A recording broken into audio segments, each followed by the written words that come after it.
crawler and runner, but he barely spent any time on the baby steps in between. Today, we find ourselves in a rather different position in humanity's climate action journey. We are taking baby steps, stepping far too slowly from an unstable world that lacks resilience to working out the best responses to the complex impacts that we are facing. We must teach climate action to run, because this has been the hottest year ever in humanity. So many terrible records were broken, and we are paying the price with people's lives and livelihoods. We're standing at a precipice, facing the global stocktake, and we've got two options. Either we can note the lack of progress, tweaking our current best practices, and encourage ourselves to do more at some other point in time, or we just تترقب دول العالم باهتمام كبير جلسات وحوارات الدورة 28 لمؤتمر الأطراف اتفاقية الأمم المتحدة الإطارية بشأن تغير المناخ كوب 28 الذي يعقد في دبي من الخميس 30 نوفمبر ويمتد إلى 12 من ديسمبر 2023، إذ يأتي المؤتمر في وقت بالغ الأهمية تواجه فيه البشرية تهديداً وجودياً يتمثل في تغير المناخ وما ينطوي عليه من مخاطر جمة مثل ارتفاع مستوى سطح البحر وتغير أنماط الطقس وزيادة حدة الكوارث الطبيعية، مما يؤدي إلى نزوح ملايين الأشخاص وتهديد الأمن الغذائي والمائي. ويشكل كوب 28 ختاماً لأول تقييم شامل عالمي لتنفيذ اتفاقية باريس، ويتم إجراء التقييمات الشاملة كل 5 سنوات بهدف تقييم التقدم الجماعي للعالم في تحقيق أهدافه المناخية.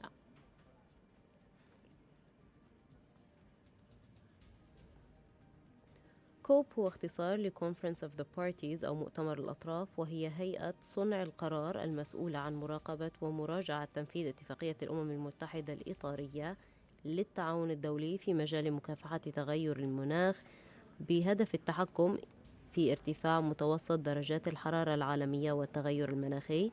وتضم الهيئة 197 دولة بالإضافة إلى الاتحاد الأوروبي والتي تعترف بالأطراف.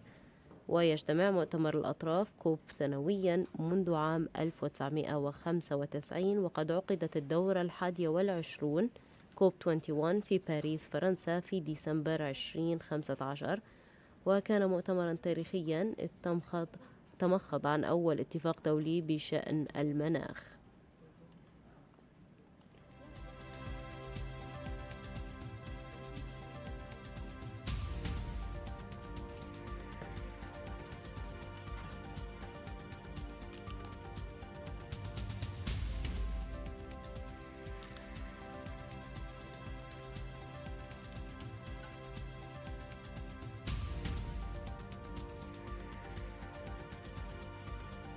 اتفاق باريس المعروف أيضا باسم اتفاقيات باريس للمناخ هو معاهدة دولية تم التفاوض عليها في عام 2015 في مؤتمر الأطراف 21. وفي باريس اتفق المشاركون على الحد من ارتفاع درجات الحرارة العالمية إلى 2 مئوية مع مواصلة الجهود للبقاء في حدود 1.5 درجة مئوية.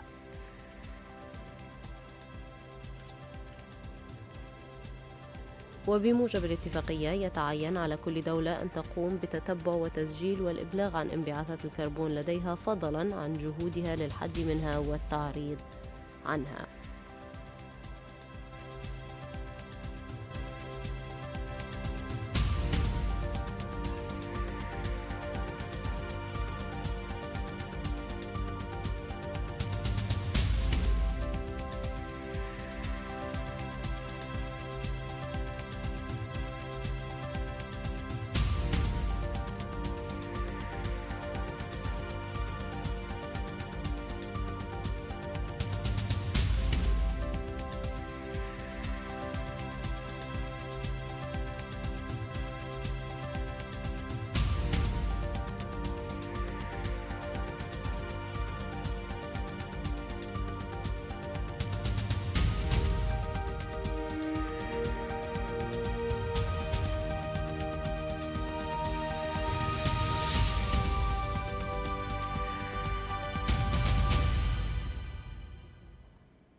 responsible for delivering climate action here and at home.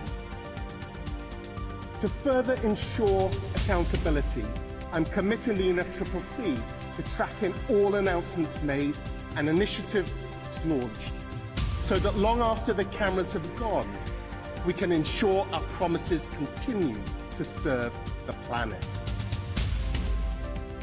Dear delegates, the UNFCCC, as custodians of this process, is here as the impartial facilitator. Remember this: behind every line you work on, every word or comma you wrestle with here at COP, there is a human being, a family, a community that depends on you. Turn the badges around your necks into a badge of honor and a life jacket for the millions of people you are working for. Accelerate climate action. Teach it to run. I thank you. Shukran.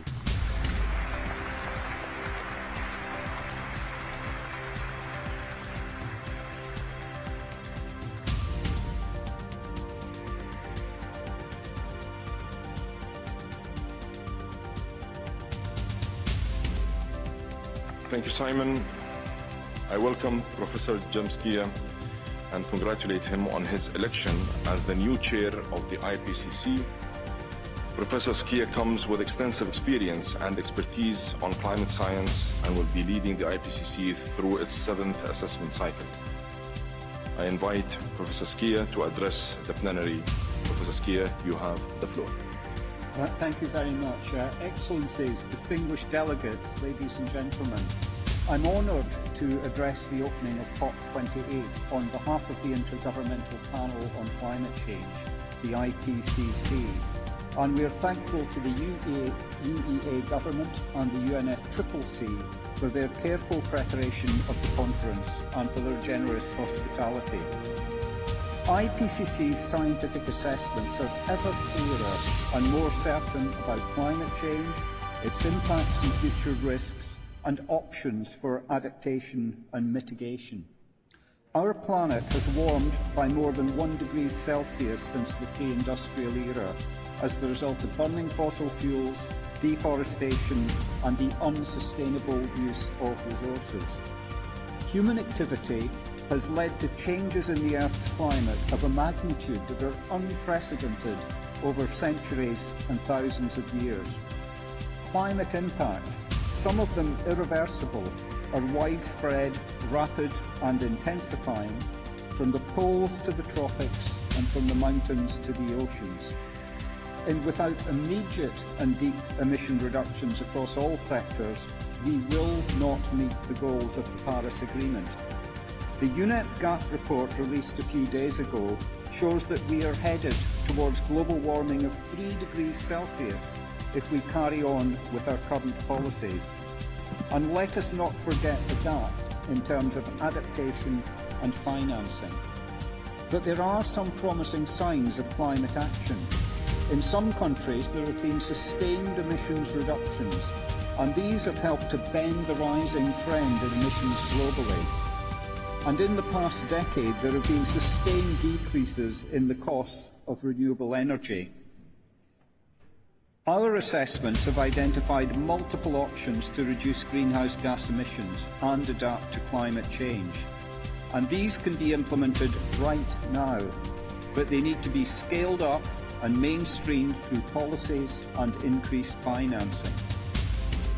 Now, the IPCC is gearing up for its 7th assessment cycle, and in less than 2 months our 195 member governments will take decisions on the programme of work for the rest of this decade of climate action.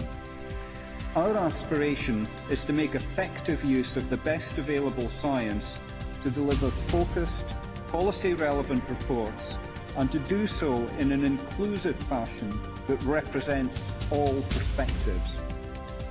As the chair of the IPCC, I can reassure you that the scientific community is poised, using the resources available to it, to support the outcomes of COP28 in shaping climate action based on science.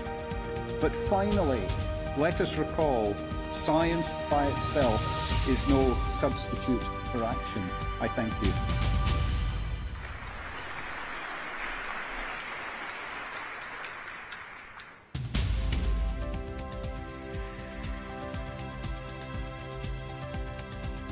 Thank you, Professor Skia.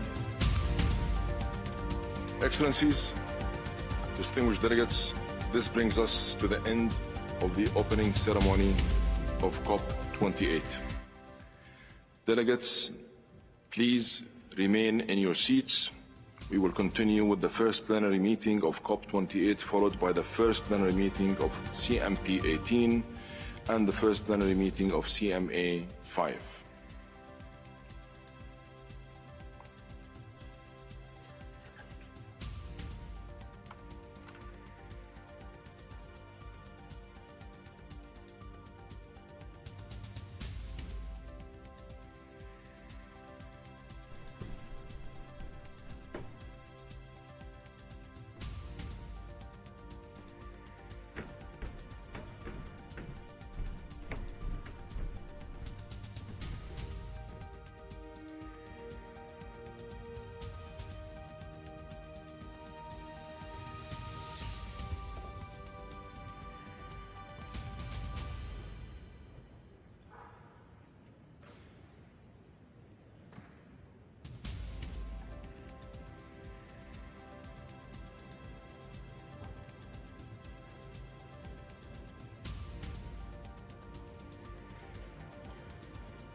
Distinguished delegates, I invite the COP to turn to sub-item 2B of the Supplementary Provisional Agenda, adoption of the Rules of Procedure. The draft rules are contained in document FCCC/CP/1996/2. Parties may recall that the draft rules of procedure are being applied with the exception of Rule 42 due to lack of consensus. At COP27, the Presidency held consultations and reported that there continued to be no consensus on the matter and proposed that consultations continue at COP28. I therefore propose that we continue to apply the draft rules of procedure with the exception of Rule 42.